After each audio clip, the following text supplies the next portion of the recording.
you are our first participant that came in today. Good to see you.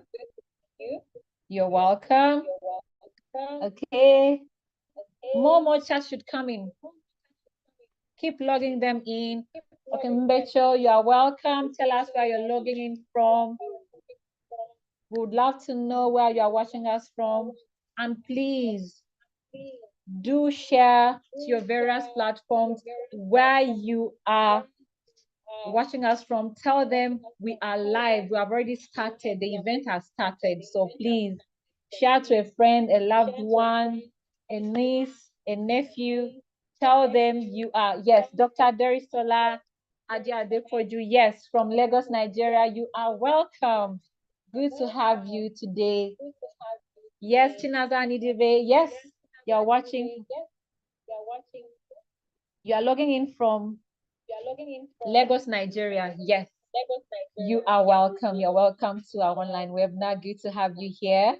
Okay, Mbecho from Cameroon. Wow, we have someone from Cameroon watching us live. Please share to your various community that we have gone live. Tell them the Imagine Career webinar has started. So please share to all your friends, your family, your work colleagues, everywhere you are. Tell them where you are watching us from, and we have already gone live. I'm sure you don't want them to. Dr. Charles Ayoka from Lagos, Nigeria, you are welcome, sir. Good to have you on board. Good to have you for this our virtual webinar. You're welcome, sir. Please, let's keep in our chats coming in. Would love to see where you are watching us from. Keep it coming in. Keep it coming in. Keep sharing to your various platforms and tell all your community we have gone live. We have gone live. Imagine Careers has gone live. Kindly log in. Share it to on your WhatsApp platform, your Facebook platform, your YouTube platform, your Twitter, and your TikTok. So please do that. Do that. So just keep coming in. We're giving ourselves some time for people to come in, like 2 more minutes, then we will start off. Okay, please. Folake Koya, tell us where you're logging us, where you're watching us from. Halimo, you are welcome. Tell us where you are watching us from. Send in a chat. Tell us where you're watching us from. We'll be glad to know where you are watching us from. Yes, I believe more people are coming in. Yes, our crowd is increasing. We want more people, more people. Keep spreading the word that we have already started.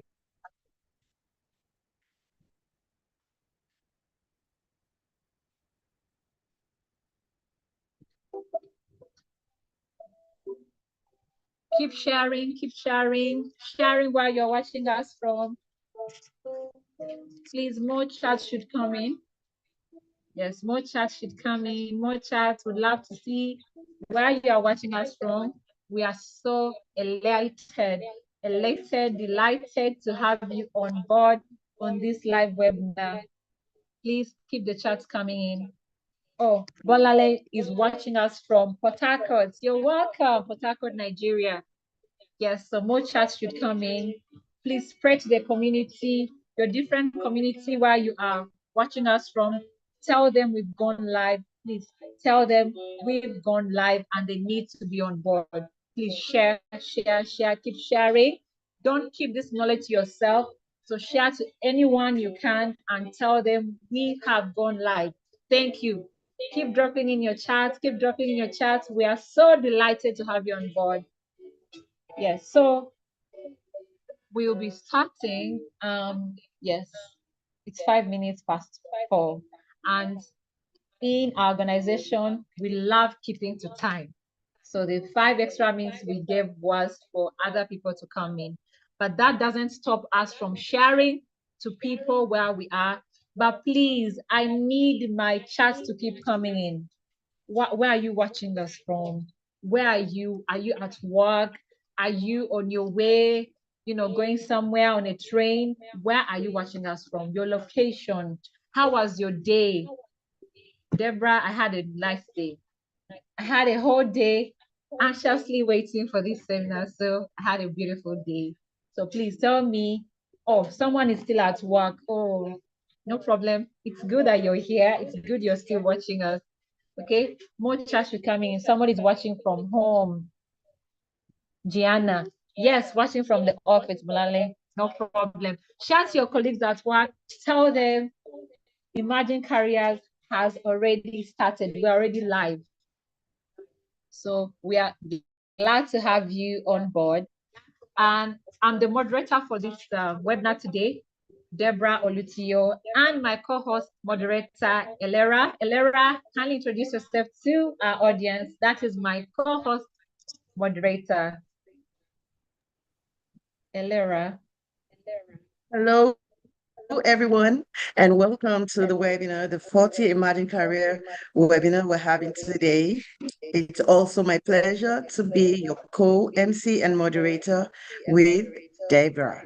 So nice to have everyone here. And like Deborah said, please keep sharing on your statuses, on your different platforms, and let your friends get on board so they can experience this webinar. It's going to be a wonderful, eye-opening time. So welcome everyone, and over to you again, Deborah. Okay, thank you, Elera. Thank you. Okay, so everyone, to keep the flow rolling, we're always time conscious. Okay, so for our we are welcome to our virtual webinar, the 40 Emerging Careers Powered by Technology. We will explore incredible opportunities that lie in the tech-driven world space. And today we have our packed, inspiring speakers who are leaders in these various fields.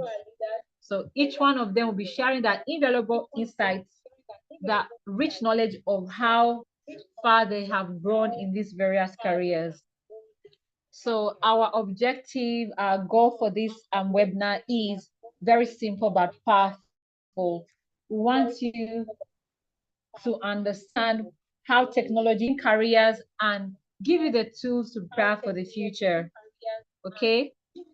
This webinar is very important because the world of work is changing fast. So we need to explore tech-driven careers, which will give you an edge in the evolving, tech landscape. Okay, so without further ado, I will be sharing I'll be sharing the various speakers and panelists that we'll be having on the platform today. That true trailblazers who take us on this discovery journey. You are all welcome.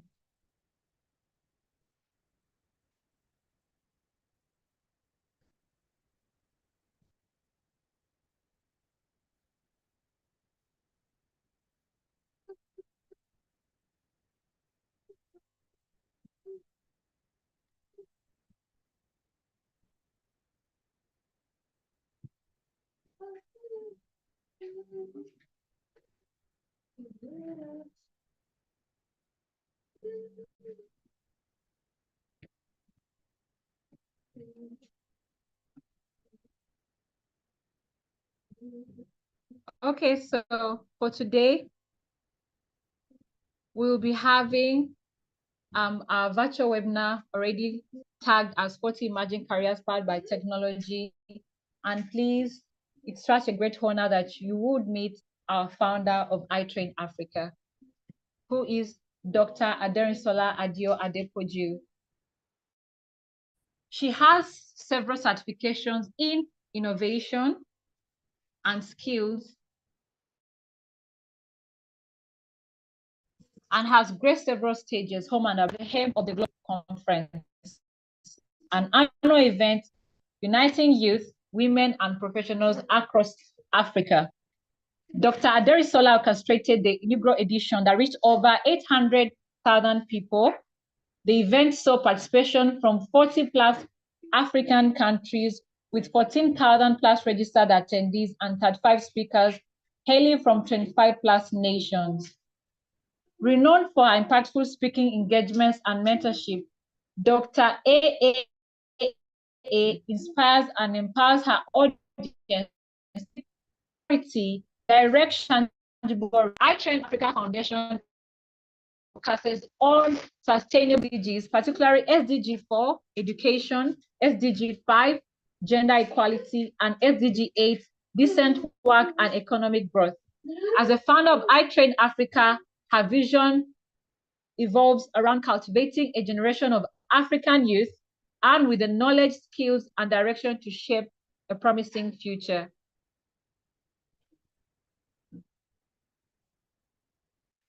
So that is our founder, Dr. AA. So the various keynotes, the various speakers will be taking us in the various emerging careers in the tech space, and those will be in the areas of artificial intelligence and robotics, cybersecurity, education technology, healthcare,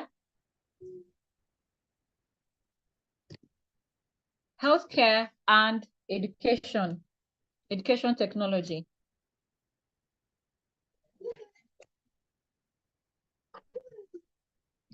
Okay, healthcare technology, environmental and creative technology. Okay, our keynote speaker for today will be Tinuade Oguntuyi, who is a tech lady, an infrastructure, a consultant, and a global speaker, a woman in tech advocate. Tinuade Oguntuyi is a transformational IT specialist with 10 years plus of experience in telecoms, IP networks, IT solutions, and consulting. She holds computer science and mini MBAs in telecoms.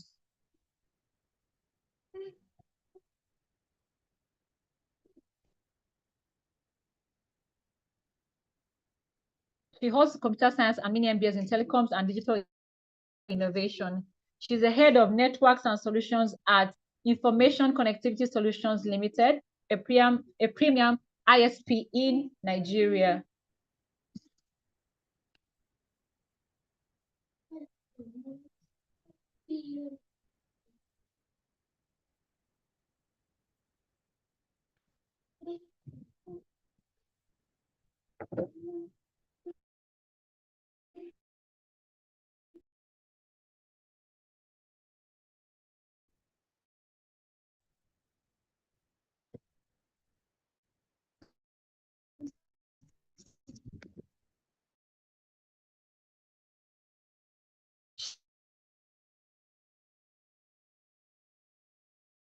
Backhauling in rural areas and capture projects in urban cells. She's actively involved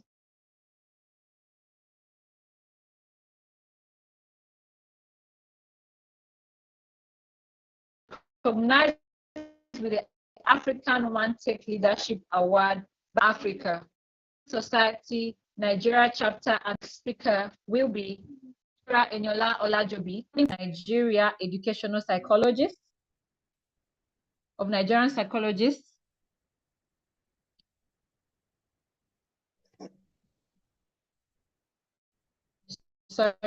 Of Nigerian psychologists who have experience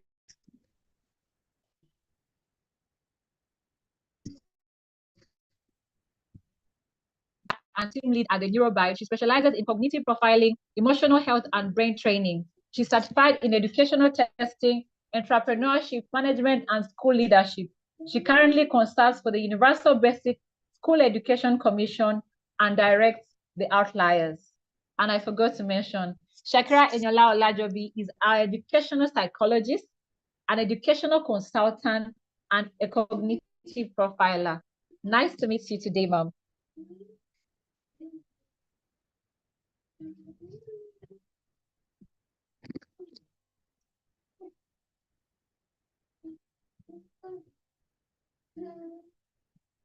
So our next speaker for today is Chinaza Anidebe. Chinaza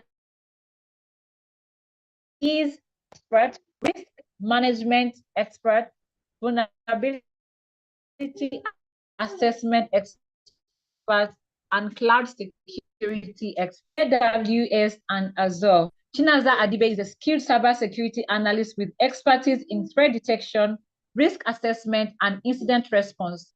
She has deep understanding of security frameworks like NIST, ISO 27001, CIS control. She's proficient in analyzing vulnerabilities, mitigating threats, and ensuring industry compliance. She holds a bachelor's degree in geoinformatics and certifications in information system security professional, SIP. She's also passionate about staying ahead of emerging cyber threats through continuous professional development. She actively mentors professionals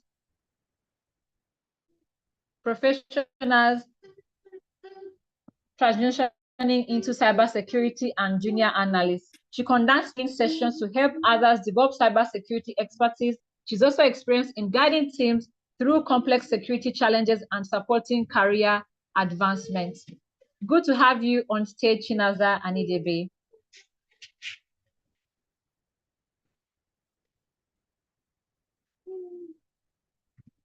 And our next speaker is Onisheshi Busola Sherifa. She's a dedicated and educator who is a STEM educator, an XR developer, a digital literacy advocate. She served as a school administrator and a certified STEM educator with extensive experience in integrating technology into education. With a degree in microbiology, she has a diploma in educational psychology and multiple skills and advocates mindset in learning environments. Sherifa is passionate about merging education and technology to create meaningful learning experiences. As the CEO of Be Bright Tech Hub, she leads initiatives to provide digital skills training in programming, robotics, and app development, focusing on empowering children, particularly girls, to explore STEM fields. She's an XR developer herself, and Sherifa is committed to breaking stereotypes around technology and inspiring the next generation of innovators. Her work aims to make STEM accessible, engaging, and inclusive for young learners.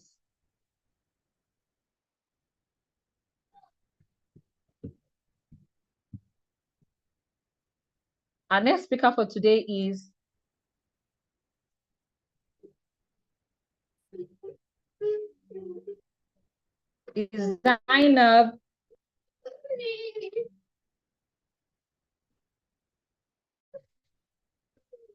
Zainab Adio, who is a project manager, a QCE professional, SDG 33 advocate. Zainab Adio is a NEBOSH certified health, safety, and environment professional with over 3 years of experience implementing safety management systems. She has successfully managed the health and safety of a cumulative workforce of 450 employees, achieving zero lost time injuries throughout her career. Her expertise includes risk assessment, root cause analysis, accident prevention, investigation, safety talks, and signage installation.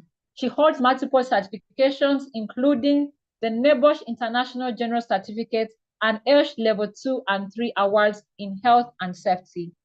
Beyond her HSE career, Zainab is skilled in content creation, fashion, and the beauty industry, which helps her design customized HSE frameworks for organizations. She is a strong advocate for the UN Sustainable Development Goals, especially SDG 2, good health and well-being, and SDG 4, quality education. Zainab also volunteers to promote STEM education and youth empowerment initiatives. My audience, kindly put a round of applause for all the speakers we'll be having today. Send in your comments, send in all the things you know about them. I'm sure some of you have them as your mentors. Kindly do share whatever you have in mind with the keynote speakers that we have for today. The keynote speakers, you're welcome on board and good to have you all here. Okay, so moving on for today, I will be inviting our founder. Yes.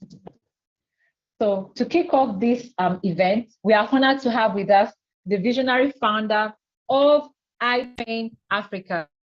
She is a futuristic, an advocate for youth empowerment, women empowerment, empowering professionals in the African continent.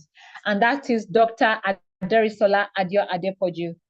She'll be here talking to us about how young Africans can bridge the knowledge gap and leverage technology for the future of work. Over to you, Dr. AAA. The floor is yours, ma'am. Thank you so much, Deborah, for that warm welcome. And thank you to all our speakers and who are going to be contributing to this webinar so far. And of course, our audience on Zoom and on YouTube, thank you so much for joining us this evening to discuss this issue about careers in the emerging technology. Elara, good evening. Now, let me quickly go so that we can manage our time appropriately. So now the issue we are discussing today, emerging careers that are powered by technology. And I've been given some minutes to speak about the bridging the knowledge gap in this particular space and how we can empower young Africans for the future of work that they may not even exist yet. So I'm going to start from the challenges first, the challenges we face in choosing careers. Now, why did we have to come or to start this particular thing for young adults, teenagers, and all? It is because in Africa, we are used to choosing careers because our uncle did it, our auntie did it, our brother did it, or something. Like it's just the norm, or because our parents think it is the right thing to do. And if I sample the millennials in this room, I can almost say maybe 90% of us are actually, we did whatever it is that was available for us to do at that time. And I do not really blame us. After JAMB has jammed us for several years to get into university, you say, oh, can I just go and study anything? But now the downside of that is most of us have spent 4 years. Some of us have spent maybe even more than a decade pursuing careers that does not really align with what we should be doing. I would know that because I have a PhD in chemistry, and here I am an EdTech founder talking about skills and empowerment. So we realize that we have wasted a lot of resources that may not even just be our resources, government resources, to study the things that we are not actually using to contribute to the economy of Africa. So at the end of the day, we have a lot of misalignment of skills, education, and the actual output. So we feel like, the next generation of people who are coming behind us shouldn't be wasting a decade studying what they don't actually want to use to contribute to the economy of Africa, because at the end of the day, the time we waste is never enough. So there are several challenges, apart from the fact that we have had different people advising wrongly, or we've been taking advice from those people who are not skilled to take advice from career-wise. The fact that our elders have wisdom does not make them professionals in terms of career advice. And that is why we have brought someone like Mrs. Shakira today to actually speak to that regarding who should you even be listening to when it comes to choosing a career. Now, the other problem I've also identified when it comes to the case of careers, especially for young adults. Whenever we say young adults, it could be teenagers, it could be people that are just at the university level or basically just finishing the university, is the fact that, look, it is one thing that even if you knew the careers we wanted to do, unfortunately, our universities have been configured in such a way that they still teach us careers that are for the industrial age, not career for the future of work, not career for tech age, not even career for now, right? Unfortunately, our curriculum did not evolve as fast as the world evolved, right? We have such a system that we are not continually amending the curriculum of the educational system as fast as the world itself is emerging. And there's just a whole lot of bureaucracy around that. And the world where we currently live in, it may change tomorrow, but as it is, many of us still consider university as the primary place to gain knowledge when it comes to careers. So you would say, oh, everyone will say, oh, I want to go to university so I can become a doctor, I can become a lawyer. So we still consider the tertiary universities, college of education as the primary place where people should be acquiring the knowledge that they can use to choose careers. And unfortunately, that is not what should be obtainable as at now, because many of us are now doing careers that we did not actually study in the four walls of a university. And because of that, we are having many, many gaps. For instance, only 12% of African universities offer careers in emerging fields or emerging technological fields. So you find out that even if I decided, I now understand clearly and fully that I'm supposed to be a project manager, go to the university. How many universities in Nigeria, for instance, are offering BSc in project management?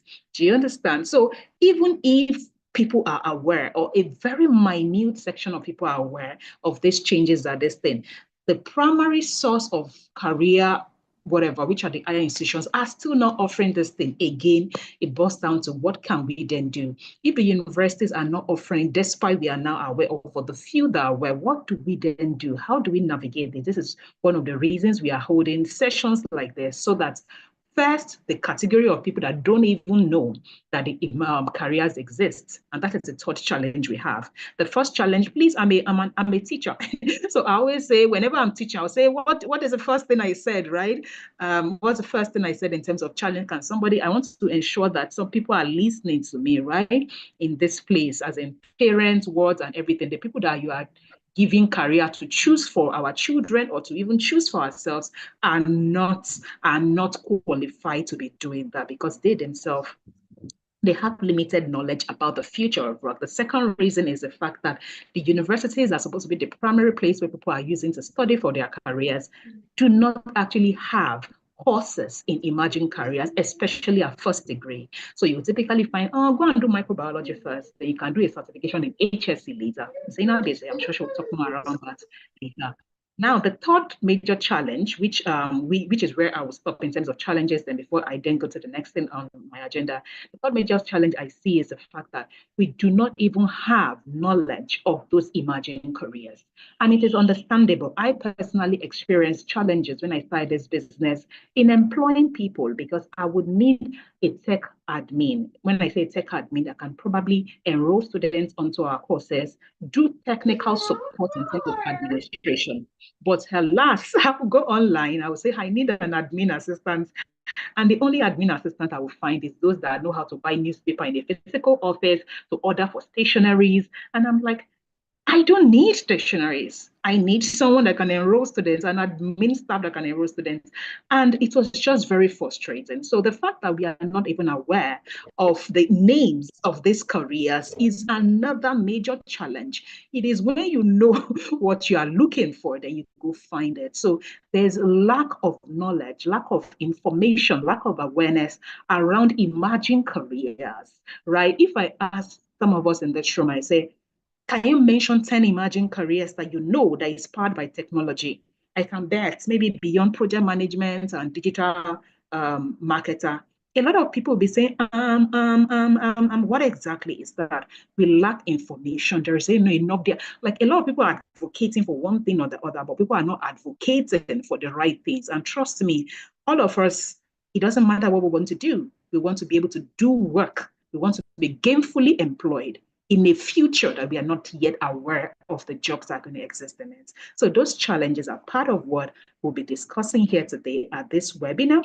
And we've brought amazing speakers to do justice to this particular role. And one of the things we have identified at the foundation is the role of mentorship in order for us to be able to tackle all these challenges we have identified. And we are also looking to then expose participants to the technology that is available in all this, and how we can actually even leverage technology to create employment in Africa. So without, thank you so much, Deborah, for having me introduce this webinar. And I cannot wait to learn from all the speakers that are here, because again, the reason why we are doing this is because we want to then use mentorship as a vehicle to tackle all these challenges. Deborah and Elera, thank you so much. And please, everyone, welcome once again to the iTrain Africa Foundation webinar.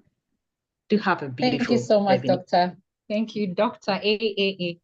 Wow. The guru herself wants to learn from other speakers. Thank you, Doctor. Please, anytime you're listening to Dr. This, you always have volume of notes to take away from her. Like everybody in the comment section, kindly drop what you learned. I learned key things. The norm of parents choosing our career path, all of us are in that age group. Like if you are born in the 90s, the 80s, transitioning to we are in that age and we're trying to find a way. So doctor is so good. Thank you for those thought-provoking words you just gave us. And she said something very, very, very thought-provoking. Do not waste a decade studying what you ought not to learn. Please, you need to type that in because it will sink deeper as you're typing it in. And then, most of us are trying to transition from industrial age career to tech careers. It's just because iTrain Africa is available. People like me, if I did not meet iTrain Africa, I will not be here. And by God's grace, we need to, keep pushing forward iTrain Africa that maybe one day we should have a university, a university owned by iTrain Africa. That way we'll be all driving all our children, our loved ones to that kind of tech space, university, because most of our universities in Africa is a no-no. It's a no-no. So, doctor, we're looking forward to iTrain Africa University. And, that will help us to do the knowledge, that will bridge the knowledge gap that are lacking in other universities. Thank you so much, Dr. AA, for that wonderful session that we just had with you. Elera, over to you. Thank you so much for doing justice to Doctor's opening speech and welcome speech. It was on point. And to bring us to the next point on our agenda is the introduction of our keynote speaker. And this evening, it is my pleasure to welcome our keynote speaker, Tinuade Oguntuyi. She's an industry leader and a futuristic one at that. So she's going to be taking on the topic, the next decade of work, how emerging technologies are shaping global careers. And just like my co-facilitator just said, please get your pen and paper and get ready to get into the future. It's my pleasure to welcome Chinua Oguntuyi. The floor is yours, ma'am. Good morning, good afternoon, and good evening from any part of the world you're joining in. Let me start by saying thank you so much, iTrain Africa Foundation. Thank you, Doki Oloye, like I always call her, for this privilege.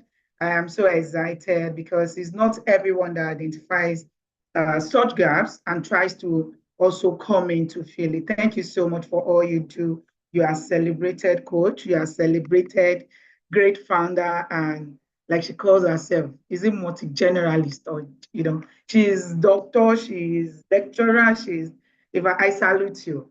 Well done. Thank you everyone for joining today.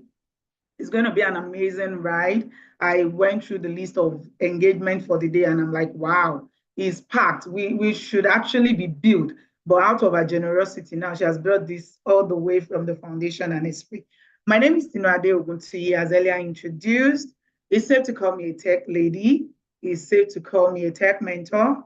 I love to speak. I also work in the telecom space. So as many of you that probably have used ATMs, you go and you see no network, there is network.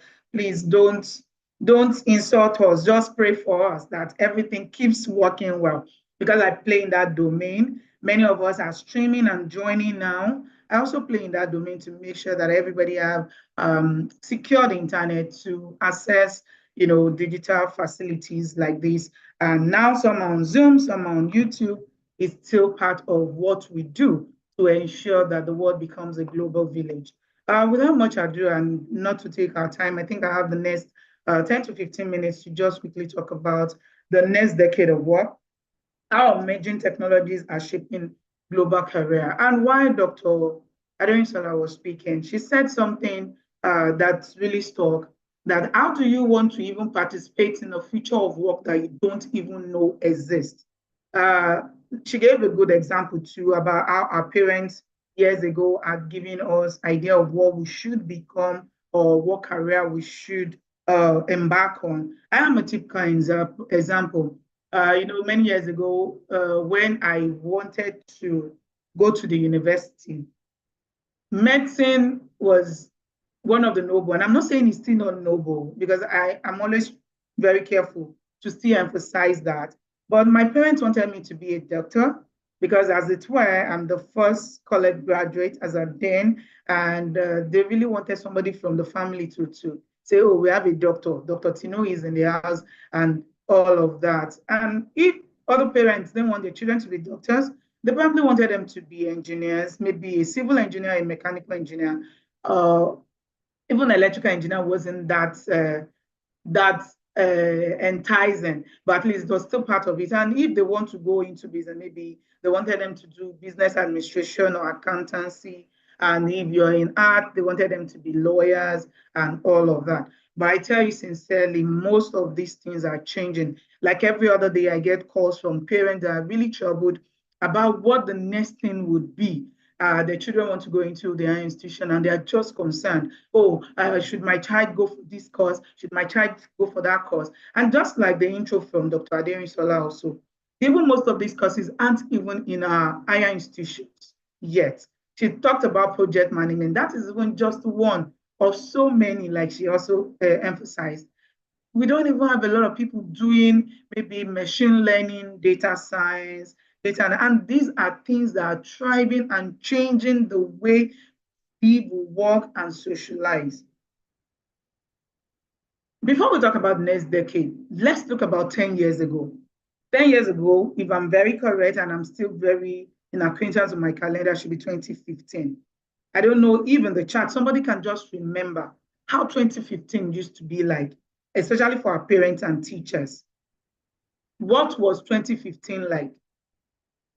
You know, I'm a Yoruba girl and I grew up knowing that you should not just take food from who you do not know. You should not jump on people's car and all of that. But today, I'm the one that will use my own hand in the comfort of my home or anywhere I am to book an e-hailing ride. Does that sound familiar to anyone? Okay, when I'm hungry and there is nothing at home right then, or I don't even feel like eating, I'm the same one that will take my phone and book some food from some vendors. I mean, a lot of things are changing. It's not the same way it used to be. So I remember when I joined IT, we used to have BlackBerry servers, we used to have BIS and all of that. And there's this particular company that had the BlackBerry Enterprise server. And we'll go into and they were the big boys or like the big company. Because come on, everybody is using BIS, but they were using BES. So they had this big server, we'll go under the table, try to figure out what is happening. And in no time, disruption happened. And guess what? If we as the service provider or the people maintaining these servers haven't gone ahead to just reskill, then by now, I'm not sure I will be the one that will be called to talk to anyone on this call today. And that will take me to something that is very important, even as this webinar goes on, that I want everybody to take note of. If you are not a lifelong learner in this age and time, just be prepared for one thing: redundancy. And I will say it again. If it's possible, put in your signature, I'm a lifelong learner. Because reskilling, upskilling now becomes a thing. In fact, one of the countries in the world, Singapore, had to tell people that are already working to now go back to school to learn other things so that they can be part of the future of work. Of course, one would say that is a government that knows or gets their act right. But they know that to participate in the future, they need to get people equipped. How many people still do data entry jobs? Everything, almost everything is becoming automated. I know a lot of people are also on this call, especially the young adults and teenagers, beginning to wonder, I hear about a lot about AI. Is it going to take my job that I don't even have yet? Or is it even going to displace my parents from their work? Maybe the answer is yes. And to a large extent, no. Because by 2030, the World Economic Forum, from the outlook for 2025, are projected by year 2030, which is not even up to a decade from now. That's just half of a decade. 85 million jobs will be lost. But that's the spoiler alert. There is another good news to it. About 97 million will be created. So while some are displaced, more will be created. And that is why the aligning has to be from now. It's not a bad thing to probably study microbiology in school and all that, but I think it's beginning to see how with this align in the future that you're going to be part of is part of the things we need to now critically look at. As it is today, biotechs are really making things work. The other day, I read in the news, FDA gave a certification for Elon Musk to be able to walk on the air. It's like an hearing aid, but now even people that are born deaf will be able to use it and they can hear. I think there's another one for blindness. People that are even born naturally blind, they will still be able to see with these tools. One thing I know for sure, and it is very certain, is this. If I want to read an application, for instance, that talks about finance, I need the nuances of finance to be able to build this application. I guess by way of hand, like our virtual hand, you agree with me. However, I might not be able to build what is going to scale or be usable by everyone if I am not lining it with technology. I'll say that again. I cannot conveniently now build a financial app without an understanding of finance or the nuances of what financial statement, balance, and brought forward all those things they told us then is all about. So how does that bring in the first thing I want to say? The future of work will mean that we begin to see ourselves either as a builder or somebody innovating, but we need to collaborate. Everybody will not write line of codes, and that is the truth. So how am I able to integrate that thing that I know into what will be consumable in the next 5, 10 years?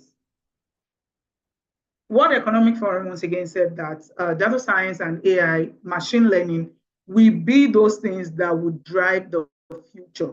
But you know, it was so shocking for me when I saw that even environmental and sustainability were also top on their list. And one will be wondering why. Because no matter what the race that we are having on this planet Earth right now, all will survive if the planet itself is still standing. Everything will be there if the planet itself is still standing, if carbonization or greenhouse emissions are not taking the world out. We all know what we used to say about the ozone layer. Now begin to rethink the way the world was 10 years ago.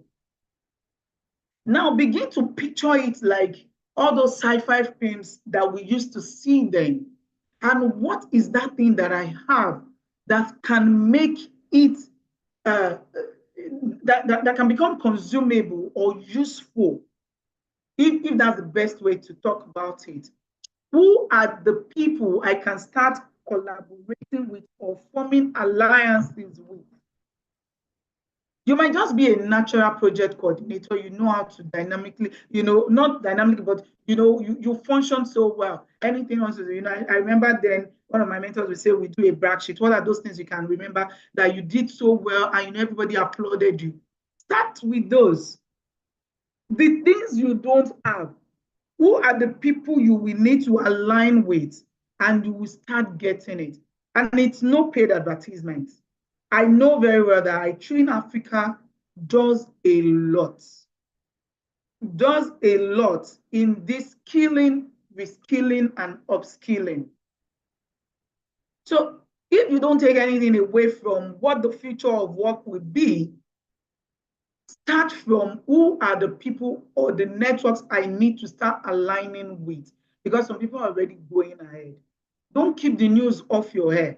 As much as you don't want overload, please stay in the news, because I tell you that many people started this career 10 years ago, but they are not here again because the services or the knowledge or everything they think they know that made them very big and significant is no longer usable or available.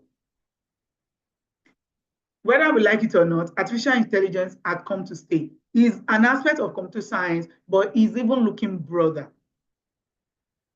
2018, I remember when I was on maternity leave, I did a course with Helsinki School in Finland, and it was Essentials of AI. I mean, that was 2018. And to my mind then, I felt, oh, we are the one really coming fast to know what this, and even some of the projects or practicals that were done in that course then, I'm beginning to think about it now. They existed even as of 2018. But you know one thing about booms when it comes to technology, especially, when it comes, it will make it look like it had never existed, but that's not true. When I was in the university, I did a course on artificial intelligence, but with lack of applicability. So it was not really making it was not real to me the way it is right now. I've emphasized that not everybody will code, and that is the truth. When we're reading some of the profiles of the speakers, I heard about somebody doing HSC. Those people in HSC in time to come will be hotcakes. I kid you not. And you'll be wondering, how is that technology powered? How is that technology driven? Hey, it has a lot to do with it. Because it's embodied, anything that involves education, technology will definitely drive it. Dr. Adeyola is an EdTech leader. Technology will make you amplify whatsoever you have in your hands and make it global. I used to use this example. If I do a one-on-one talk to you, it is arithmetic progression. If I do a one-on-one with 3 people, 4 people, it is still arithmetic. But by the time I'm able to touch one person, the person is touching 10, and we're amplifying like that. Then imagine technology makes me sit here, talk, and everybody in the world can hear me. In my own word, that is becoming geometric progression. So for people that will be doing health, please take it seriously, because now there will be grafted kidneys. There will be grafted hearts. And guess where they will be working? 3D printing for cell grafting. That means if you are in health, position yourself. Go beyond just the nosmuiwa that we used to know. Oh, bring injection, bring paracetamol. Now begin to think, how can I know another barrier of entry for technology most times, especially in Africa, is language. And honestly, every time I have an opportunity to talk about it, I say it. No one should be digitally illiterate because they don't speak English. Of course, that has another, a lot of discussion to it. But I'm not saying don't limit it. There's this video I watched of a man in, I think it's Zimbabwe, that came from the United States that the president called because now he can make vehicles that are not even electric completely like the Teslas. Maybe he's very educated and all that, but we all have those giftings that are from within that can begin to translate into something. So if you are in those areas or you are trying to go into those areas, and I'm trying to address parents and teachers here. There are some things because, oh, this is how it was done, so shall it be, and forever it shall continue. We need to also be flexible and move away from things like this. And I mean, allow civil society to come in. I belong to Internet Society of Nigeria. It was Safer Internet Day earlier in the week. We went to educate people about what internet will do and how it will enable us. You are selling something. Internet will help you to sell it. Digital creators now, do you know how much they make?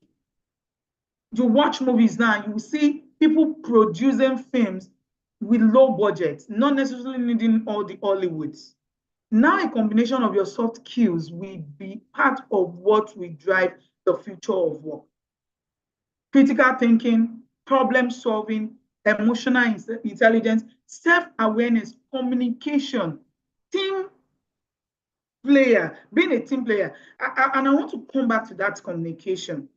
Many a times we think, oh, the work I do does not really need this. But I have noticed in my work that if you are not somebody that is able to talk, you will just be an engineer that is not able to say what they do. And I'll give a good instance. In the field I play, we have what we call routers. They are the things that route all the traffic of our data communications. It was not Cisco that is the world leader today in this business that started it, but they were able to put in communication, they were able to sell it. How sellable are you? How are you able to sell? Quickly, not to digress from the future of work for 10 years to come that we are looking at. I've talked about health. Please, if you are in that sector, take it so seriously. There is biotech, there is cell grafting, there is 3D.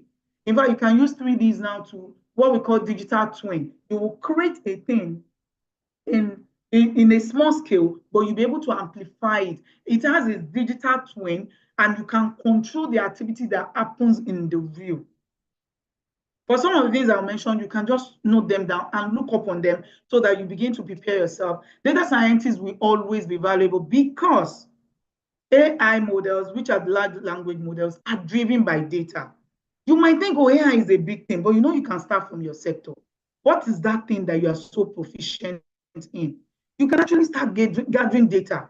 Today I was on a call and the DG of NIDA said that they still need data. You can do a market survey. What is it that people need? What is it that people buy? And you begin to gather data that can be molded to know that, oh, when people come to the market in the morning, these are the things they buy. And the market women can buy those things and sell and make profit easily. There is data, there is business analytics. And people think, oh, this might not be relevant, but it will. Because now the competition is really, really going to be stiff, and people want to know, where am I making this? What sells the most? What does not sell? Where do we have the traction? Where do we not have the traction? I tell you now, just look out. In another 6 months, you will see most of the bank branches closing down. And there's a reason to that. Because everybody is now using their phones. How many times have you visited the bank physically? Maybe for Forex, that's the only thing that will take me there right now. Every other thing is done virtually. So I'm saying that, and even the applications, now they are AI agents. AI agents will now do some of the work we do. You can now query it and tell it, okay, please kill me my time. I don't know. I lost track of the time. Yes, ma'am. Time is up. Your time is up, ma'am. But just round up. Let me just give you a minute to round up, ma'am. Okay, so cybersecurity is another thing. There are a lot of devices, Internet of Things. The more people get online, the more they are attacked. And that is why security will keep being something that is valuable. Fraud detection will be very valuable because now an AI can even make your image and will make you say things that you naturally did not even say. So I will stay around in case there are questions, and I'm really sorry. I lost track of the time. Thank you so much for having me. Thank you so much, ma'am. Wow, this was an amazing session. And I'm sure these and many more to come are the reasons why you need to stay on this webinar and learn more about the emerging career fields. It is so loaded, you can't afford to leave. You still have time. Tell your friends, tell your parents' friends to log in now, join us on the link and learn more. Even as I hand over to Deborah. Deborah, please take up the next session. Thank you. Okay. Thank you so much, Elera. Thank you so much, Timade Oguntu. It was nice listening to you. Okay, so we'll be going to the panel discussion session. I'll be putting some of our key speakers on the spotlight with some questions. And the first question will be going to Chinaza Anidebe, our cybersecurity expert. Please, in 2 minutes, I would love you to answer this question. Please, Chinaza Anidebe, kindly unmute her and put her on the spotlight. And my question goes thus: what are the fastest growing careers powered by technology? Kindly enlighten us in 2 minutes. Thank you, Mom.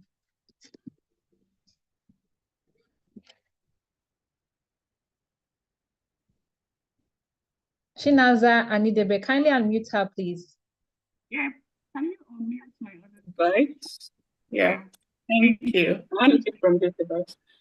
So, thank you so much to iTrain Africa for this session. Amazing, amazing session. When I saw it, I was very impressed. Thank you to Dr. AA, and thank you to the keynote speaker. Loaded session. I'll just head into it. there's been a shift for a very long time on career and the career landscape. But what people do not know is how fast COVID helped it. So we're at some sort of tipping point in what we call the global career landscape. When Tinuade was speaking, and she was speaking to a lot of things, a lot of things. In fact, what I think everybody should do in the moment is to assess what you are doing and to accept, not to assess and say, oh, I'm just want to assess how technology, to accept that you are going to be impacted. So, three things that are the major drivers of what is going on. Globalization. Because of COVID, your competition is no longer your classmates if you are in school or your contemporary if you are working. You are a global competitor. You are a global competitor. You are competing with somebody in Harvard. You are competing with somebody in MIT. So you don't just sit in a talent pool in Nigeria, you sit in a global talent pool. And if you are not prepared, you will just be taken out in no time. Second driver, automation. I know you would want me to list, but I can't list without giving you complete insight into why I'm listing certain things. Okay. Automation means Chinaza. that. Yes, please. Chinaza Nidibe. Is it her Hello? network? She was just left with two more points, key points she wanted to share with us. She's still here with Chinaza us. Nidibe. Okay, all right. Okay, Chinaza Nidibe, rounding off in 1 minute. Please, can you hear me? I was put off by that. Can you hear me now? Yes, we can hear you, yes. Thank yes, you. we can So hear you, ma'am. Rounding three up major 2 minutes, drivers. please. Yes, In please. 1 minute, sorry. Yes. Thank you. So I wanted to talk about three major drivers of this change, and I'll talk about the career path. I've talked about globalization, I've talked about automation, and I want to talk about technology. Automation means that you would come to work one day and you will not be the person to do your job. A bot will do your job. Simple and short. If you look through the trends of global companies and the hiring and firing spree, that is the explanation. Because certain roles were eliminated by virtue of automation. Then we'll talk about technology, improvement in artificial intelligence and all. So what are the sections of the job roles that can survive this climb or this stage? Data-driven professions. Data is gold. You can say you are not someone that codes, you are not someone data-driven. Even if you are a marketer, you are here now on this call, you say, I'm studying mass comm. Can you sit and juxtapose where what you are studying meets data? You're studying mass comm. Have you sat down to think that there's something called digital media? Or you're just on TikTok for fun? Please, don't be. So second, Thank technology. you so much. Okay. Oh, is my time up? Yes, ma'am. Yes, ma'am. Oh, thank you. That works. All right. Okay. Thank you so much, Chinaza Nidive. Thank you so much. I'm sure the audience you've had her response to the question. Access, accept, globalization, automation, technology, data-driven professions. Please, in the chat box, keep it busy. Keep it busy. Tag someone. Please, the next person on the spotlight will be Zainab Adio, our QHSE professional. Please put her on the spotlight and kindly unmute her. And your question goes thus: how can young people prepare for emerging careers? In 2 minutes, ma'am, kindly answer that question. How can young people prepare for emerging careers? Zainab Adio.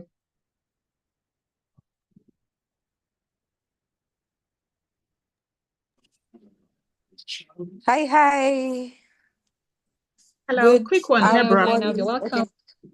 Hi, Okay, Deborah. yes. Could we have our speakers maybe for 1 minute, in addition to their 2 minutes, first speak about what they actually do day to day? Because I'm sure Chinaza here was we put an introduction of cybersecurity and all, but I'm sure there are quite a number of people that are wondering, what exactly do you do in your profession, right? So if you could have them give a quick description in 1 minute before they then go ahead to answer their question, I think it's going to help us because they are all in emerging careers.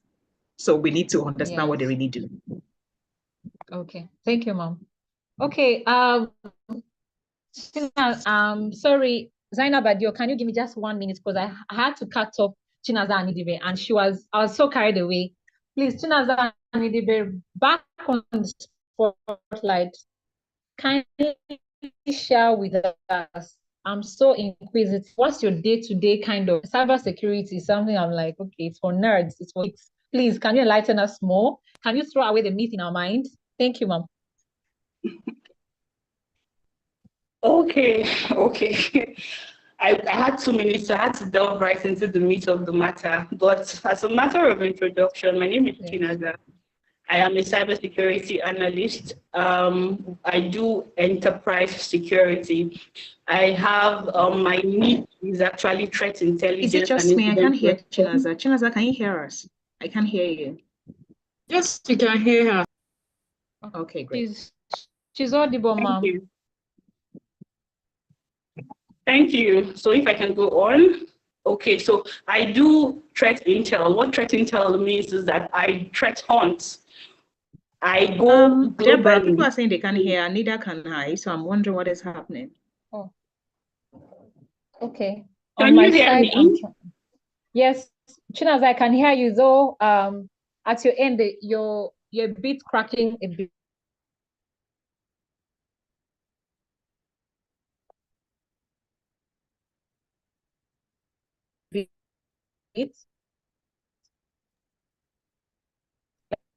I don't know if you can hear me. Fantastic.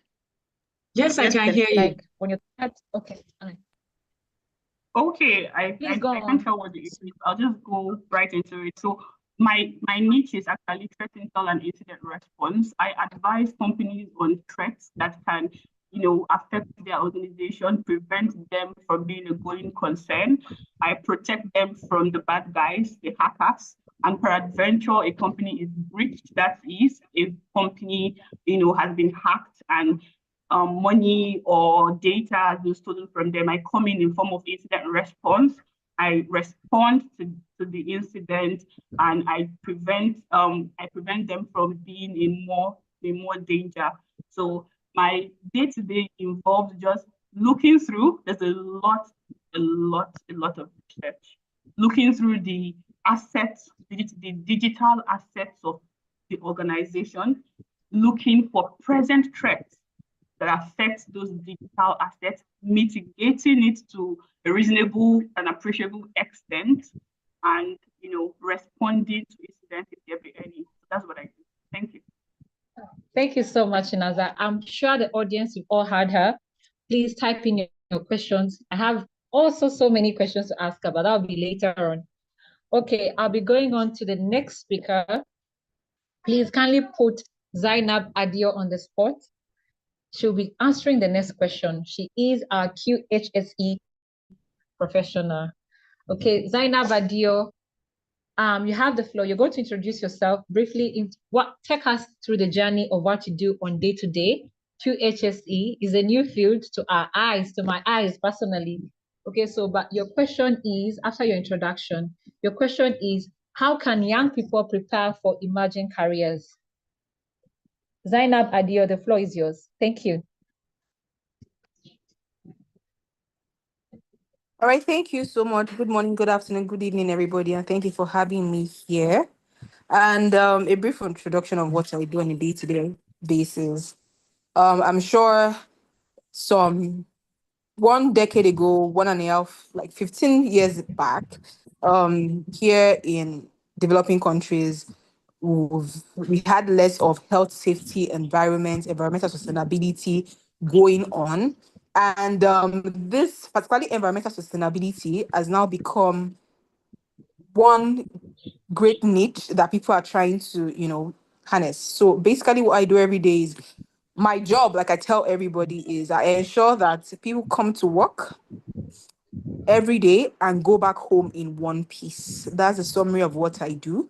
And that is on the occupational health and safety part. And on the environmental sustainability part, I ensure that if you have your kids today in 2025, my goal is to ensure that in the next 100 years to come, the children that will be here then still have an ecosystem to live in. We all talk about global warming. We all talk about how the weather is either too extremely hot or extremely cold in some situations, which could be weird to some people. And that's just the effect of years, thousands of years of neglect of environmental sustainability in our entire environment. So that's what I do every day. My day-to-day activity, that's what it's all about. So basically we're working on data. 10 years back, okay, this is what the typical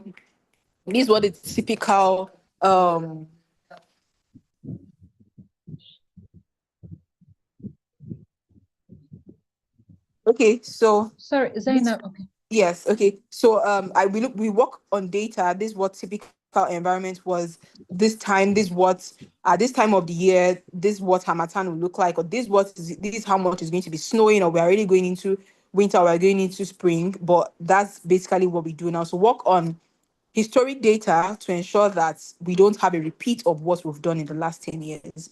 And just going to go right into the question that you asked on how young people How? Yes. can prepare for emerging careers. So I'm just going to use myself as an example of how I got into health, safety, and environment. It's interesting to note that my course of study in university was microbiology, and a part of me knew that okay, this microbiology, as at then, when I finished school, what was I going to do with it? What was I going to do with myself? That was the question I asked.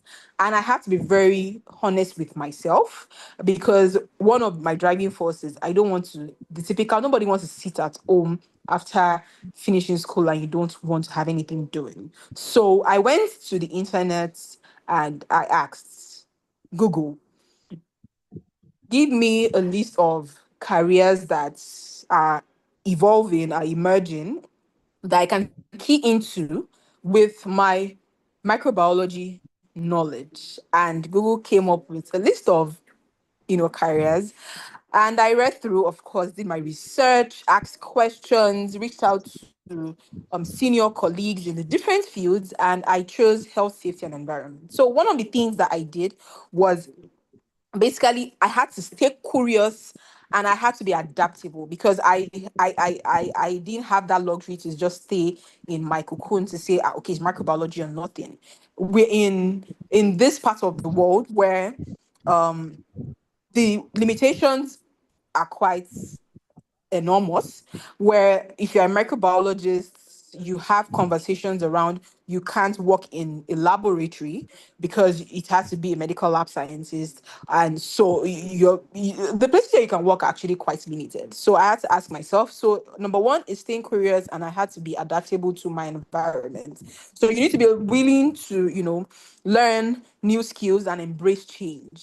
That's one thing that is constant in life. And also you need to then look at the skills that you can get that are transferable across different multidisciplinary fields. You can't just have one skill and say, okay, this is just what thing I want to do. Just like the previous speaker mentioned, if I'm going to be building an application for a financial institution and I'm coming from the point of I'm just a coder. I just code. I'm just I have no business with the finance part. How do you want to work in that place? How do you want to, in quotes, get that tech job when you don't want to put in the effort of developing the transferable skills of knowing what finance is about? Also, you need to be able to, network and collaborate. Just like we're having this webinar here right now, where people come, you want to listen to what people are doing, and you want to be able to collaborate with other people.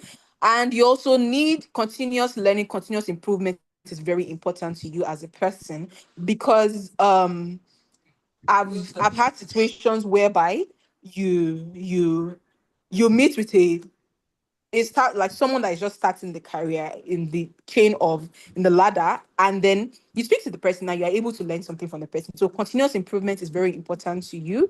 And you need to seek mentorship. That's one thing I know that helps me. It helps direct me. It helps propel me. And that's one thing I'm always grateful for. The first 1 year of my career as a health, safety, and environment person, now evolving into environmental sustainability, the mentorship I was able to seek, I got 5 years of experience in 1 year of tutelage. That's one thing I know that's helped me be where I am today. And there's so many evolving careers that are coming up. Data scientist, like I said, as an environmentalist, I use data a lot. Sustainability specialist. You see, and it's funny how all this job roles you don't find them in the typical university setting where someone what are you studying, sustainability. No, you don't study that in your in your typical curriculum, but there are things that if you study something you're able to find a way to you know um adapt it to the growing world of technology that we have. And I think I'll leave Thank you it at so that, much. since we are being very Yes. time conscious. Thank you very much for Yes. having me here Thank you today. so much, Zainab Adio. Wow, You're wow, wow, welcome. wow. My mind was just so much to take in, yeah. So please, in the chat section, we need to keep it busy. She said a lot of things that are so related to what Chinazani Debe said. She spoke about data, historic data. It's something most of us don't work with. Even in my profession as a teacher, I know that we don't look at previous data. Okay, why is this child not performing well from the previous? So historic data, very key. Then her role, environmental sustainability. Wow, wow, wow, wow, wow. Sustaining our environment so that all of us can live in it. Very key. Please, all of us send in your questions, send in more things, because I'm so inquisitive about this career of HSC. Now, key thing to take note from Zainab Adio, curiosity and adaptability. You need to network and collaborate. Key things. Tag your friends, share to everyone that you are watching us live on the Emerging Careers, and this is what is happening. Curiosity, adaptability, tag a friend, tag everybody on your YouTube, your Facebook, your Twitter, your TikTok, everywhere you are watching us from. Zoom, share to friends, tell them what's happening. We need in more crowd, because you need to enlighten a lot of people. We need to enlighten them that this is happening now. Thank you so much, Zainab Adio. I'll be going on to the third speaker that will be taking on this question, and that is our XR developer, STEM educator, Onishesi Busola Sherifa. This question goes to you. You're on the spotlight, Mom.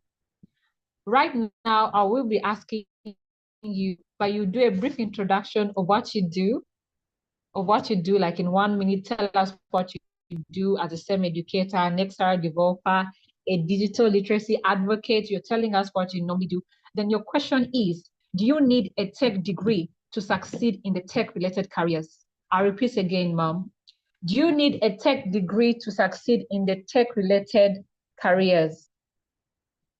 Please, Ma'am, take on. Okay, good afternoon, everyone. Good afternoon. Thank you, iTunes Africa. Thank you, Dr. Ehe. It's been an awesome program so far, and I want to thank all the speakers for all they've been doing. So my name is Onisha Sibula. I'm a STEM educator. What that means is that I train children on emerging technologies that we've been talking about now. In science, technology, STEM means science, technology, engineering, art, and math. So we combine them together and let the children see what is in vogue, what is happening around.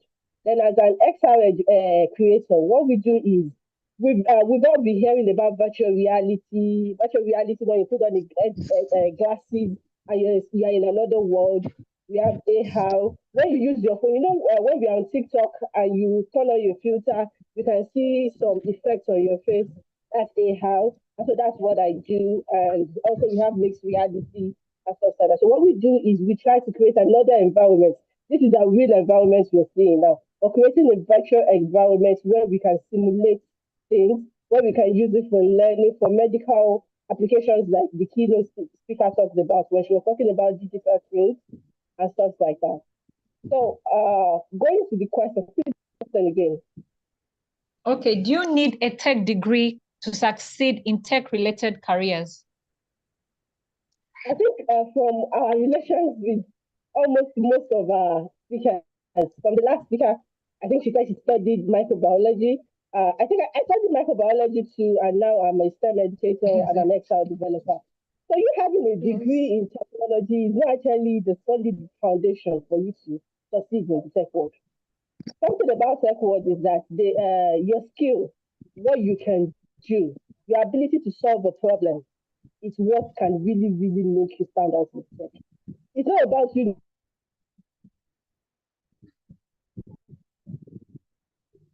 Hello, Sharifa.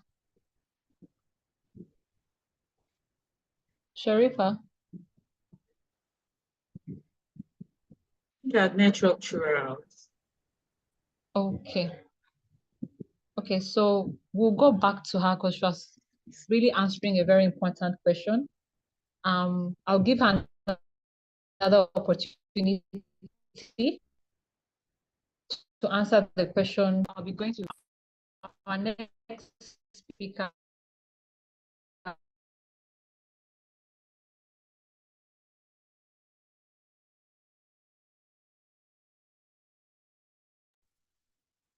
Hello, Deborah. Can anyone hear Deborah? To answer this question. Okay. Hello, Elera, Okay. can you hear me? Go ahead, Deborah. All right. Yes, I can hear you now. You're good. Okay. Okay, thank you. Okay, so I'll give Sharifa another opportunity to round up with the question like in 1 minute. But right now, let me address the next question to our speaker, our coach, our career coach, our educational psychologist, our cognitive profiler, and that is Shakira Eniola Olajobi. Please, ma'am, you're going to be on the spotlight. Kindly shed some light on what you do on day-to-day. I'm really, really, really inquisitive about the cognitive profiling. Okay, then, ma'am, tell us what you do, as a career coach. I know career coaches, I've been hearing a lot about career coaches and how much they charge per hour. So it's such a great honor to have you here as you're sharing this knowledge free of charge. Oh, thank you so much, ma'am. But your question is, I'll go straight to the point on your question. So it says, how can parents and educators support career exploration? Very key, ma'am. We have parents here, we have guardians, we have those that are elder siblings, and we have, aunties, uncles. So I'll repeat again, how can parents and educators support career exploration? Ma, you're on the spotlight, and please take on this question. Thank you. Oh, thank you. For a moment, I wasn't able to unmute myself. Hello, everyone. It's good to be here. Thank you for inviting me. I feel really honored.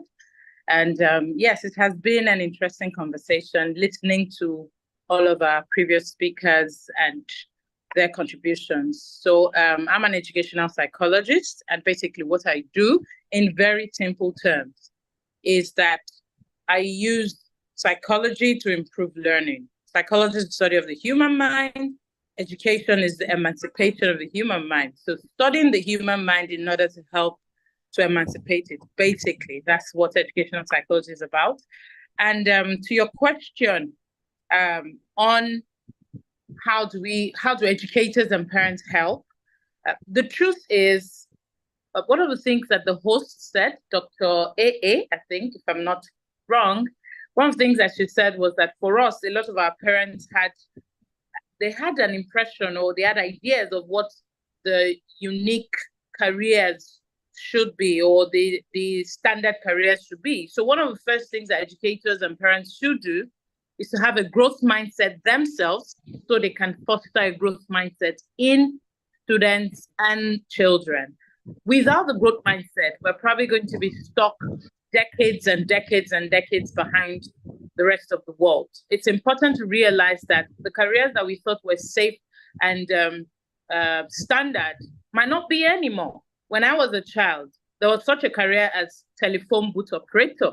I know that if a typical Gen Z hears that now, they're wondering, what is that? Because nobody needs any telephone booth. We would queue and, you are buying coins to make calls. That doesn't exist anymore. We only get to see it in the movies now, the very old movies. So parents and educators need the growth mindset so they realize that they cannot pressure these children. We don't know what the future holds, but we know that the world is moving very fast. And so we cannot shortchange them. And when I say shortchange, what I mean is we can't teach today's children as we taught yesterday. Otherwise, they'll get to tomorrow and realize that they're irrelevant. So it's important to have that growth mindset. The second thing is we also need to provide opportunities for critical thinking and problem solving. The goal of education has long changed. The goal of education is no more to repeat and recall. It doesn't matter if you're able to repeat and recall what somebody else came up with. How innovative are you? How much original ideas can you come up with? Critical thinking and problem solving is number one. It is so, so important for children and young people these days to become critical thinkers. So if educators and parents can provide opportunity for critical thinking, it's like the best thing you can do to them. When I was in school, I learned that science is anything that has space, that has weight and occupies space. And I'm sure we all learned that as well. And we had to cram it to pass our exams. But today, you have to be able to, in practical terms, be able to apply all of these things into our everyday living. So critical thinking is key, and educators and parents should provide opportunities for that.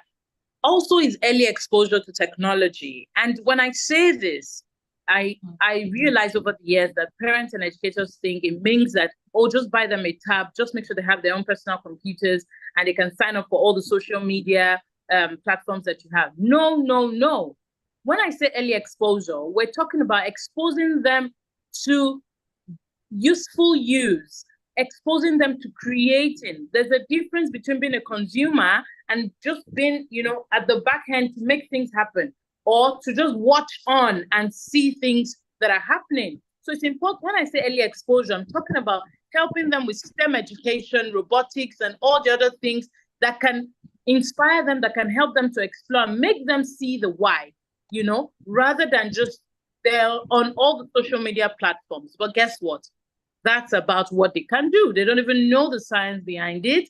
And those platforms, especially the social media platform, they come with a lot of their own challenges. And before you know it, they don't even have what it takes. I remember a parent arguing with me that, but they still need to use all of the social media so that when it comes to time for them to become tech creators, they know what to do. And I said, look, overexposure to the social media, especially at a very young age when they do not need it, would not allow them to be able to do certain things. I don't know so much about all the technology-based careers, but I've moved from the level of assessing, because I do cognitive profiling and all of that. I've moved from that level to using AI to generate reports, So, and it's important that educators and parents should also identify strengths and interests so they can use this to help. And of course, they should create a supportive learning environment and promote real-world learning by exposing the children to volunteering, to boot camps, and to doing online courses and all of these things that can really help young people to aspire for these emerging careers. Thank you. Our career coach, thank you so much, Shakira. Thank you so much. Mom, you left out something, but time is up. I'm sure when you have another moment, please, I'm so inquisitive about your cognitive profiling. I'm so inquisitive as a person. When you have another opportunity, Mom, I'm begging you, please go into that, because a lot of people will not really know, okay, what is cognitive profiling? Okay. Very, very, very, so many insights, Mom. I've learned a lot just within a short space. You said so many things, and all the parents on this platform, please tag a friend, tag a sister, tag a colleague. She said so many things. Provide opportunities for children for critical thinking, problem-solving skills. then earlier exposure to technology, useful technology, creating system education, not whereby, okay, my child is doing robotics in school. Are you following up to the type of robotics, or is it just the robotics that I've just written down in the curriculum? And when you get that, there are no apparatus for them to practicalize the robotics or the coding the school says they're doing. Dig more. ICT, is it that they're doing ICT the analog way and not the practical way? Are there computers? Are you following up? Are you going to different boot camps as she suggested? Thank you so much, Mom. Thank you so much for shedding so much light on this. Indeed, you are a career coach for today, and we want to learn more from you. Thank you, Mom. Okay, Elora, moving on. Thank you so much, Elora. Okay, thank you so much, Deborah. Right now we're going to have a career spotlight session. We just had that. So we're going to be asking specific questions to all our speakers. And basically what we want to know from our speakers this evening, in 2 minutes, if you can, tell us the careers that are peculiar with in the emerging field that you're operating on right now. So to start with, I'm going to be asking Chinaza Anidibe, could you please tell us about the cybersecurity careers that are prevalent right now that we should, begin to narrow our minds to say, okay, from what I have as my background, this would work for me. Begin to tailor your learning, your upskilling, your knowledge acquisition, your creative thinking, so that would begin to align. So please, you have the floor. Chinaza Yeah. Anidibe. Thank you, ma'am. In 2 minutes, Thank ma'am. Thank you. you. Yeah, please confirm you can hear me. So I don't have Clearly, the. ma'am. Thank you. Clearly, So ma'am. Yes, ma'am. cybersecurity, I'll just speak on cybersecurity and touch on the niches. There are niches in cybersecurity. So it's a very broad field, and it has the part I term the technical and the not so technical part. The technical part in terms of ethical hacking, technical part in terms of network security. I would like to clearly state that these are not entry-level friendly parts of cybersecurity, but there's the non-technical part, there's the governance part, there's the policy part, there's the compliance part, there's the ethics part, and these are the non-technical parts that makes it easy for you to enter into the cybersecurity domain. So niching down to technical, we have ethical hacking. That is when you've been empowered to break things legally. You've been empowered to look for gaps in system just for the sole purpose of fixing it. Penetration testing, that's when you see, oh, I am a penetration tester. What I do is I get into the system and I try to find ways to breach the system. All these are singular fields. So when someone says, I am a cybersecurity analyst, the person has not told you exactly what the person does, because everything I've just said falls under cyber security. So I've talked about ethical hacking, I've talked about penetration testing, I've talked about application security. That is under the technical part. The non-technical part, I want to actually speak on it. Governance. I'm a policy maker. I want to ensure that your organization keeps with global standards. I want to ensure that if you're an organization that specializes in so, you have the requisite certifications to practice so. That is governance, that is policy. And there's also a very new part, and I'm just going to drop it here because it's a juicy field, AI ethics. I kid you not, this niche is not up to 3 years old. AI ethics. What it means is that I sit where I craft policy for legal use of artificial intelligence. Anybody with this skill, from my own research, would earn more than people that have technical knowledge in less than 5 years. Thank you. Wow, amazing. This is so, so amazing. Thank you so much, Chinaza. I hope everybody got that. There are niches. So if you're turning towards the cybersecurity field, take notes, the technical and the not so technical. And don't forget the last tip that she dropped, AI ethics. Amazing. You really need to stay here. So if you're still in doubt, talk to somebody, tag someone, let them join in. It's not too late for you to learn.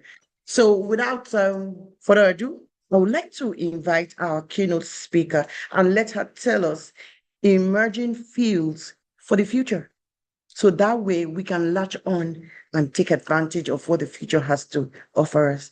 Please, Madam Tinuade Oguntuyi, if you would take the virtual space and floor.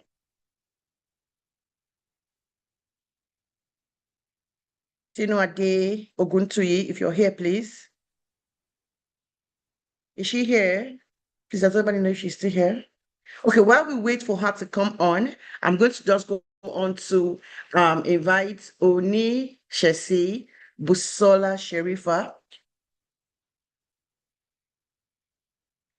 We want to see the career opportunities that we have in AR, virtual reality, mixed reality. Could you just come tell us some career tips that are, currently trending that we should begin to work towards?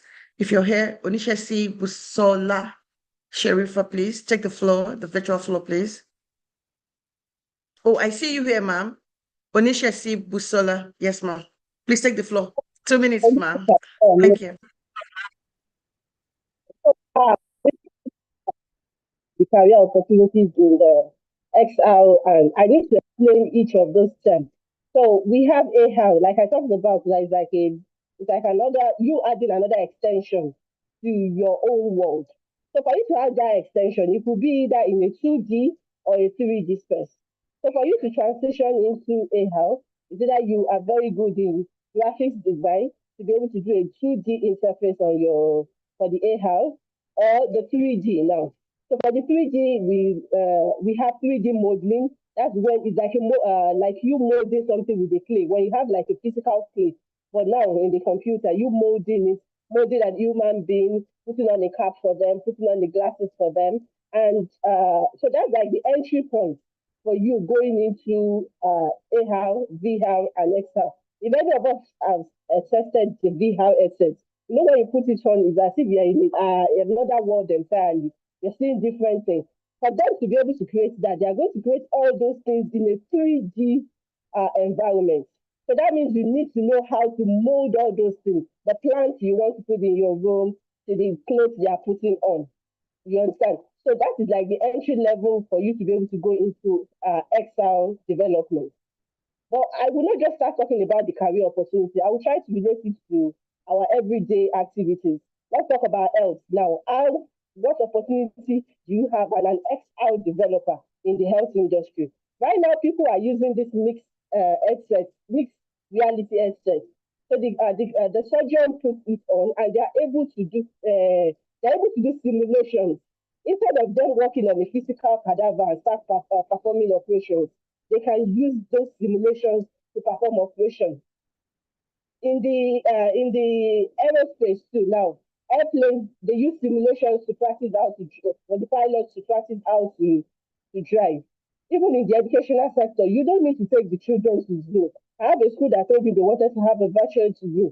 So they were able to create a virtual reality of a zoo, and the children were able to move around in the virtual space and see what is happening in that. That's how XR is transforming education. There was a school that wanted to talk about places around the world. So we helped them create like like a space. And so they are able to go, they're able to transform themselves. We call it, I want to remember the name. So they're able to transform themselves and see all those things. We're able to see, imagine you being in Egypt, being able to see the pyramid and everything like that. So it looks so real for the children by trying on the virtual reality headset. So that's in education. In fashion, so you'll be like, oh, I'm a fashion designer. Do you know there's something we call digital fashion now? It operates in two ways. Imagine you want to buy a dress and you're wondering, can this fit on me? As a digital fashion, what they do is they do a digital print of that dress. And with your camera, you can influence the dress on you. And you can see how it's fitting. Is the color okay for me? You can change the color. You can walk around with it and see whether it is something you want. So that's what we call digital version. And it also helps in mass production of clothes.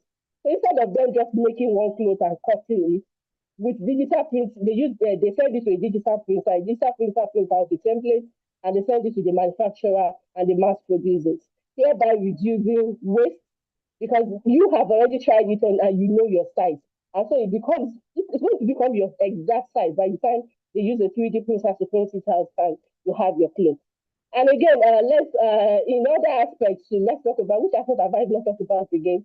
I talked about fashion, I talked about education, Yes. we talked about even in our health center, and even in movies now. It is instead of you transforming your actors to a location, they can do a virtual simulation and they start acting that movie. So many movies are actually doing that for us now, and they don't have to spend that much. So this niche is something that just started. People are always looking for more people to come into this career because there's so many opportunities for us, even in simulation, in virtualization, and also in content creations now. You see some adverts now, and you just see Coca-Cola in front of somebody, and everything starts busting. You're like, how did they do it? And that's it. Is XR development. Wow. So it's Wow. revolutionizing. Even in people selling furniture now, imagine you want to buy a chair in your house and you don't know whether it's going to fit your deco. With how you can project it in that space and see whether this is what you want, and you can be able to make your purchase. Instead of you getting into the house and see it's not going to fit the door, it's not going to fit this space. And companies like IKEA do that now. And it's still good. You see, even when you're looking for houses too, instead of you visiting those houses to check whether the location is good, whether they have enough toilets, they just send you a link and you can walk around, go to the toilet, view it in 360 view without leaving your house. So that is Thank you, how XR is touching almost every aspect of our life. Thank you so much for having me. Oh my God. I don't know if anybody heard this. This is mind blowing. You just think it. Whatever it is that you have as your where you're coming from or what you want the future to look like, just think it. You can already infuse it. Imagine that you can model it into a dress without actually going for a physical fitting. Imagine carrying out a very difficult emergency procedure at the hospital, and then you know what the success rate is going to be before you even get into it. So much she just said to us. Thank you so much. Thank you. That is so mind-blowing. Time will not permit me to tell you much more about what she has said. So I'm going to call on the next speaker, and that will be Shakira Eniola Olajobi. Could you please give us a little peek into what the career options are or career opportunities are in your field? Imagine career fields that are coming up. Imagine fields that we should begin to latch on, please. All right, thank you very much. Well, there are indeed a number of emerging opportunities in the field of educational psychology. Educational psychology is a sub of psychology and basically covers developmental psychology, child psychology, and neuropsychology, because these are like all the things that come together. It's impossible to talk about learning without talking about children because they're the ones actively learning, their brains are actively developing. And it's impossible to talk about developmental psychology without talking about educational psychology. And finally is the brain science, which basically is what cognitive profiling is all about.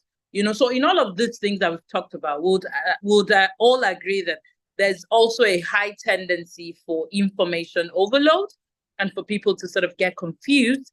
And one of the things that is very apt and very useful is cognitive profiling. So when I say cognitive profiling, basically it's about checking your abilities, my abilities, the ability of every individual regarding areas like problem solving, memory, long-term, short-term memory, attention, verbal reasoning, logical analysis, spatial thinking, and the rest of them. And there are usually psychological tools that we call batteries that we can use to assess an individual's strengths and weaknesses. And this doesn't mean that one person is better than the other.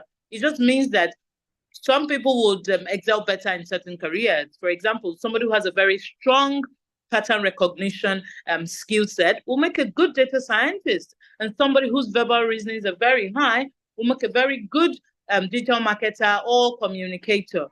So these are some of the huge opportunities because they also enhance career satisfaction. With all of what we're talking about, there's also been an increase in career dissatisfaction. There's en masse resignation. People are resigning. They get their dream jobs, and 2 years down the line, 6 months down the line, they're off. And if you ask them why, they don't know.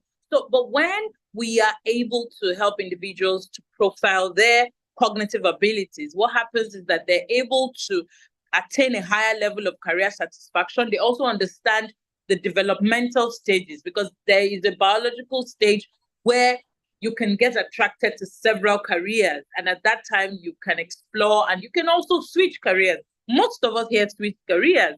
My first degree was in chemistry science. I had to cross over to education. So you see, it's important that we also know that there are opportunities in helping young people realize that they're not stuck and they can actually switch careers where the need arises. Of course, cognitive profiling